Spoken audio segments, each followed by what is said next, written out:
Мислам дека он си игра таквото со Кристијан. Да, ја мислам дека го прави проблем намерно. Он си го работи Кристијан како бавче. Да, мислам дека тоа му е намерно. 50 дупа у цела држава да блокираш, у секој од тие детален план да има по 20 милиона евра инвестиција, колку пари се тоа? Милиарда.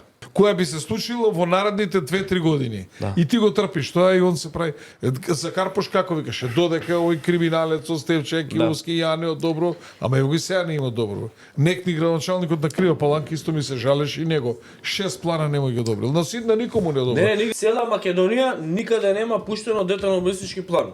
Зашто? Мојата претпоставка е истата оваа. Да му теле и на Христијан нешто. Пошто он ќе му ги банкротира општините. Пошто општините се финансираат од дупови, од градба, од комунали. И цела економија ќе трпи. Таа работа не е ни за премиерот, не е ни за никого, таа е работа за новиот обвинител. Така е. Човекот флагрантно врши злоупотреба на службена должност и овластување и тој треба обвинителот да се го повика, да му се поднесе кривична пријава, ако не се коригира. Пази, не постои министер што досега дошол и блокира цела држава.